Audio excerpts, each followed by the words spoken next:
Me la regaló mi viejo, entonces tenía 8 años, una cosa así. Era una de esas de formato 110 que uno corría y nada. Eso realmente point and shoot, tuviste esas que no tenían nada de nada, el botón y la tapita para cargar el cartucho. Eso fue lo primero que recuerdo, que creo que todavía la tengo. Por decantación, es decir, eh, soy más del dibujante, siempre quise probar otras artes plásticas y eh, manualmente realmente soy muy malo, por lo menos para lo que es dibujo, pintura o escultura. Entonces, por otro lado, tengo una formación que es bastante técnica y la fotografía me permite eso. Es un medio muy técnico, muy aprendible, que no quiere, no requiere motricidad. Entonces, en ese sentido fue bastante natural el acercamiento que tuvo. Bueno, los conocimientos técnicos que se podían traducir a crear una imagen. Entonces, bueno, esa es la relación, la razón de lo de la decantación, digamos. Bueno, a ver, en realidad yo arranqué con cámaras normales, mi viejo era aficionado a fotografía, un poco equipo heredado. Y después, cuando empecé a estudiar fotografía publicitaria, ahí fue que empecé a conocer un poco de otros formatos, más lo que... Estamos hablando en la época donde se trabajaba básicamente con películas, ¿no? Y bueno, ahí un formato medio, formato grande, que se usaba más en publicidad. Acá la verdad que no había dentro del ámbito artístico en esa época gente que trabajara con otros formatos, era más que el medio, ¿no? Había algunos, pero bueno, era muy raro. Por lo general se trabajaba en 35 milímetros, que era lo que yo empecé a usar. Después formato medio y bueno, por último formato grande. Ahí en realidad fue con el taller de Juan Travnik que, digamos, empecé a conocer eh, cómo utilizar otros equipos que acá eran de otros ámbitos a la práctica artística. Y también, bueno, yo había trabajado de asistente para Virginia Giudice, que es una fotógrafa que trabaja más que nada de publicidad, pero ella hacía muchos procesos alternativos con cámara de placa de 20 por 25 y ahí realmente fue donde vino mi, si se quiere, atracción o interés en el formato grande. Y bueno, y por último, esto derivó en las cámaras que me terminé fabricando yo, principalmente las cámaras panorámicas y bueno, estereoscópicas y ese tipo de, si se quiere, un poco más investigación técnica con respecto a lo que es hacer una cámara. Siempre me interesó el espacio urbano y la arquitectura mayormente. Eh, mm, por una cuestión quizás de facilidad en el acercamiento, ¿no? A la cuestión de lo estático, de no tener que, si se quiere, lidiar con, digo lidiar porque para mí es difícil, el trabajo con unos modelos, digamos, el retrato siempre me pareció bastante difícil de llevarlo a la práctica. Entonces el espacio urbano, también por una cuestión, si se quiere, de desafío a la hora de no poder iluminarlo, en la mayoría de los casos, eh, me parecía que, y siempre me atrajo en ese sentido, de un abordaje que implicaba, por un lado, una facilidad, porque bueno, al ser lugares estáticos, digamos, uno no tiene que estar dependiendo de la reacción del otro, pero por otro lado estaba esta cuestión de la luz, el encuadre, a veces no hay tiro en el momento del año, etcétera. Entonces seguía presentándome cierto, si se quiere, desafío, pero de una forma en que me era cómoda o, si se quiere, más natural a la hora de abordarlo. No, realmente no creo mucho en la inspiración. Creo quizás más en la casualidad que vino por alguna razón a una idea, pero me parece que es, en mi caso, una cuestión de investigación, trabajo, conocer eh, otros campos, otros trabajos de otros artistas y todo eso va mezclándose en algo que en un momento uno dice, bueno, o detona en una expresión de algún trabajo personal. pero no creo en la inspiración así como el rayo divino que pega y tengo la idea fantástica. Creo que tiene que ver más con lo que uno eh, se mete dentro de uno mismo como persona a la hora de ver, de escuchar, de leer, de todo, más que como una cuestión fortuita. Bueno, eso es bastante dispar porque hay proyectos que fueron, si se quiere, siendo evolución de una cosa a otra, de un proyecto anterior que fue cambiando hacia otro, y otro fue realmente por a veces charlas de un amigo o haber visto una muestra que dijo, bueno, eh, me lleva a hacer otra cosa o lo combiné con otra cosa que venía haciendo y terminó siendo otro proyecto distinto. No hay realmente, no tengo una mecánica para la hora de producir. Dependiendo de cada proyecto, lo abordo de alguna manera y otros vienen de otras. En algunos casos fueron simplemente investigaciones por ahí técnicas o mecánicas, por decirte, sobre una cámara que terminó siendo oh, un desarrollo de una, no sé, una serie fotográfica porque aprendí a usar la cámara de alguna forma, no porque lo hubiera pensado desde un inicio, decir, bueno, voy a crear un sistema para hacer este tipo de imágenes. En algunos casos sí, en otros la imagen es la consecuencia de la investigación previa que en algunos casos no tenía ningún fin determinado. Es que no califico ya las fotos como buenas y malas. Ya eso. Ya quedó, me parece. Lo de bueno y malo no hay bondad ni maldad en la fotografía. Creo que ya. No, realmente cada vez estoy más reticentes a, a calificar la imagen. A calificar me refiero tanto bueno como malo como para encasillar en categorías, ¿no? Sí, obviamente soy humano y sigue estando esto de me gusta, no me gusta, pero eso es tan subjetivo que tampoco te podría responder a esa pregunta. No sé, realmente no sé, eso todavía son preguntas que uno se hace y trata de responder con lo que uno, con el trabajo, ¿no? Eh, no sé si hay quizás un cierto interés, digo, no calificaría de esencia, digo que es más un interés a la hora de empezar a hacer un trabajo que es hasta dónde el medio puede, si se quiere, casi desarrollarse por sí mismo, ¿no? Yo en muchas, o en la mayoría de mis últimos trabajos, trabajaba sobre esa idea bueno, tratar de intervenir en algunos aspectos puntuales del proceso muy claramente, pero en otros que son, si se quiere, completamente incontrolados. Entonces, creo que que puede haber una creación no controlada 100% por el artista. Ese grado de descontrol, si se quiere, o azar, me parece que es interesante. Pero no creo, no sé, no podría definir una esencia en sí. Bueno, cuando arranco algún proceso o investigar algo que no sé, es un reto, ¿no? Decir, bueno, uno trata de lograr lo que se supone que se imagina o lo que supone un proceso técnicamente, lo- sacarlo bien hecho. Uno puede decir, bueno, desde que empecé a hacer la fotoclub iba no sé, al laboratorio del Fotoclub Buenos Aires y si quiero hacer una copia que me guste, eso es un reto, ¿no? Había muchos retos en ese sentido. Y algunos a veces más por la parte, si se quiere, laboral, donde uno tiene que, en cierta forma, responder a unas pautas más claras y esas pautas están definidas, ¿no? Entonces, ahí creo que viene lo de mm, cumplir con lo establecido. Eso, no sé, es también lo que yo entiendo como reto, si se quiere. No, son todos hijos reconocidos, ¿no? Las series, no son, realmente no considero que haya una más importante que otra.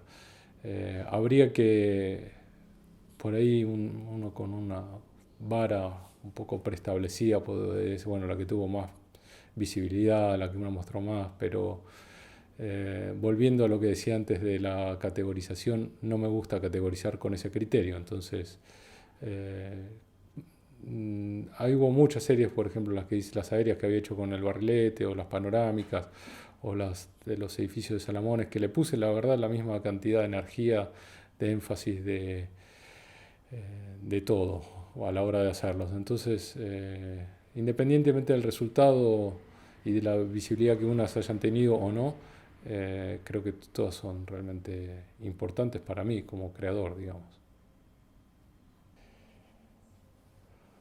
Bueno, principalmente creo que los que más me influenciaron fueron mis maestros.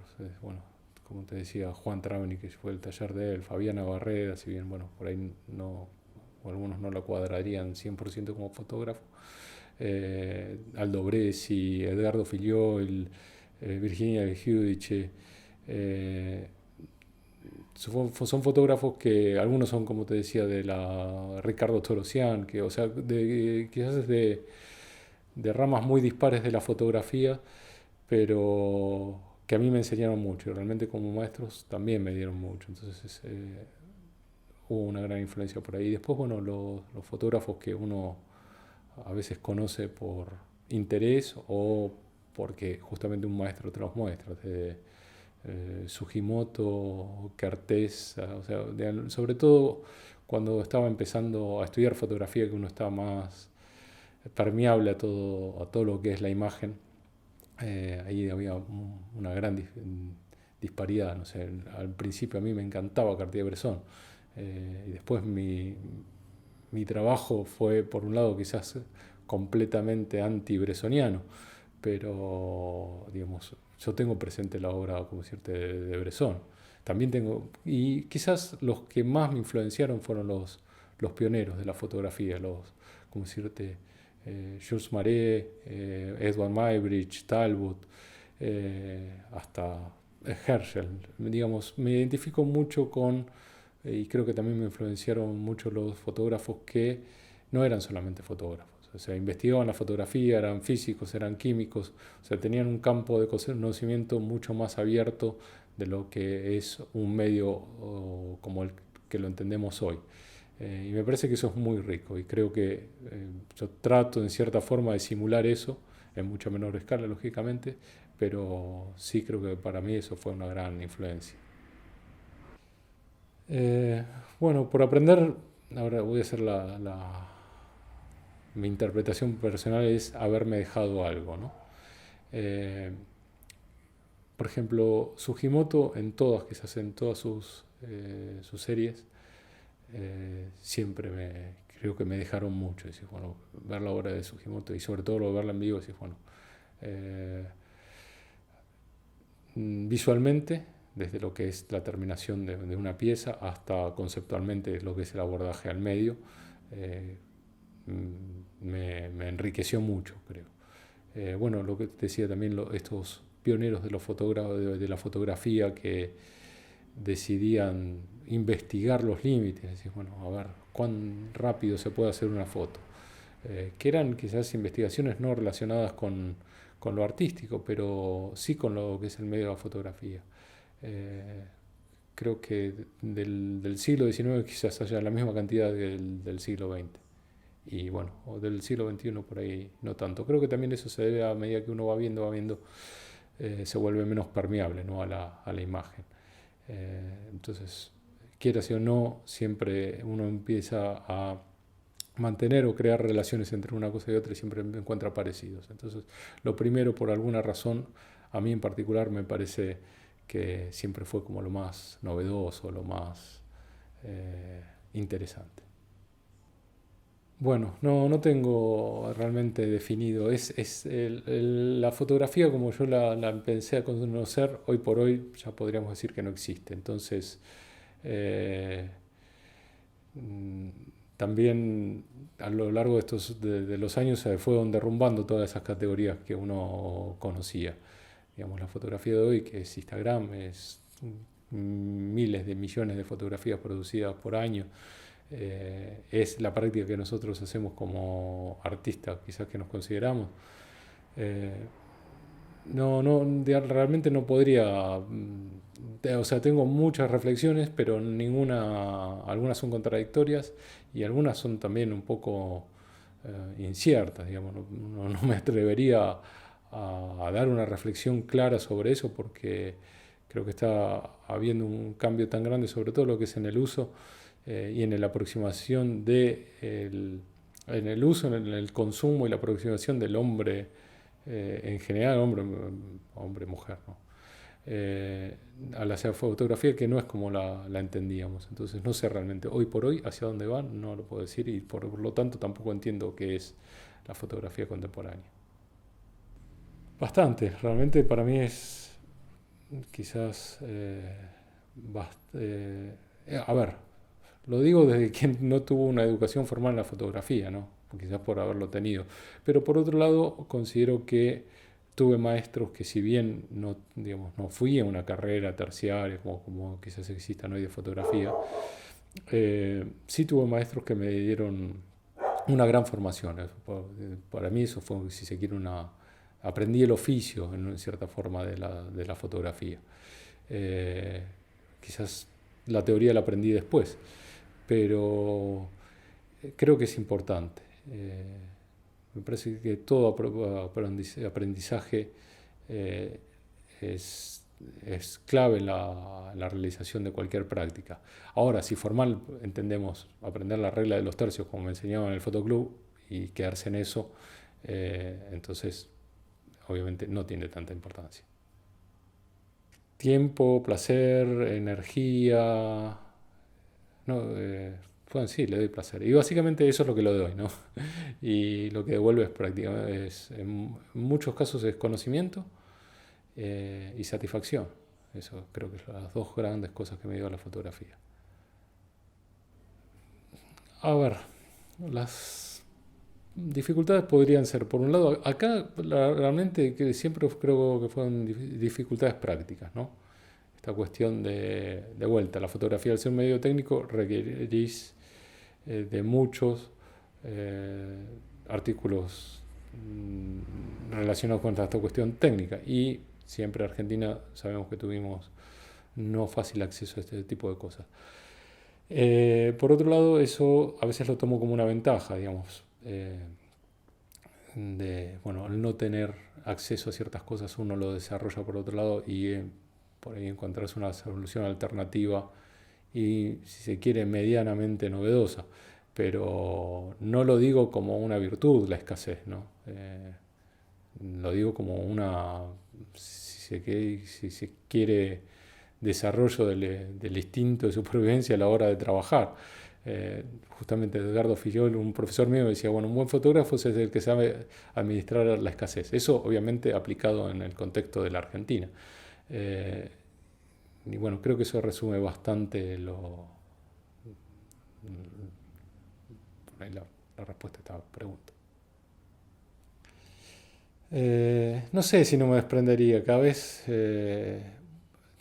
a ver, tuve de una de mis cámaras que más trabajo me dio y más energía le puse, que fue la cámara panorámica estéreo, que tuve casi 2 años para hacerla. Eh, en un momento me la robaron, después la recuperé, pero me la habían robado y la verdad que ese momento fue muy traumático. Cuando encontré, bueno, el baúl del coche abierto y la cámara no estaba. Pero, y cuando la recuperé, dije, bueno, no, obviamente la voy a cuidar con el cuchillo entre los dientes, pero a la vez eso fue como una experiencia de desprendimiento obligada, pero muy interesante. Sí, sí, bueno, después todo es un bien material, ¿no? Y si bien uno le tiene afecto por justamente esa la cantidad de energía, tiempo y pasión que le puso al hacerlo, sigue siendo, si se quiere, un objeto medio de culto, pero no sé, hoy por hoy, cuando llegue a viejo te lo voy a decir, pero hoy por hoy quizás no me desprendería de algunas que hice yo, o de las que heredé, por ejemplo, pero es posible que en un futuro sí se terminen regalándose a algún lado. A ver, no, en realidad yo a veces, si se quiere, lo pienso la práctica en cierta forma medio egoísta, no lo pienso como en primera instancia al menos, como un medio de comunicación de lo que hago hacia otra persona. que tome lo que quiera. O sea, ya si logra tomar algo, o sea para bien o para mal, ya creo que es satisfactorio. Si bien, como te digo, no está pensado en primera instancia, no es que lo niego, pero no lo tomo como la razón principal por la cual hago fotos. Eh, Creo que hay un planteo hacia cómo uno se acerca a la imagen. No sé si es muy claro, pero cualquier interpretación, mientras haya alguna interpretación, creo que ya para mí es satisfactorio el mensaje. La que uno le dé. O sea, todo esto es interesante porque creo que entran tanto en el terreno de lo ambiguo, eh, que si bueno, a fotografía, que es fotografía y memoria, que es la foto, la imagen que yo recuerdo de algún pariente al cual estaba sentado en la falda y murió antes de que yo pudiera tener memoria a largo plazo, digamos, cuando tenía 2 años. Sí, ese puede ser un uso, que es una memoria colectiva de la sociedad. Eh, También eso, cómo hoy por hoy funciona en esta cuestión de manipulación, que no es tampoco propio de del medio digital, de la fotografía digital, digamos, manipulación hubo siempre, pero digamos, puede ser una herramienta de apoyo a la memoria, pero también puede ser una herramienta obviamente de distorsión a la memoria. Entonces, depende del uso. O sea, no puedo contestarte, porque si estás distorsionando la memoria, no estás ayudando a la memoria. Por otro lado, podría ser una herramienta de ayuda. Entonces, eh, no hay una respuesta, desde mi punto de vista, única para esta pregunta.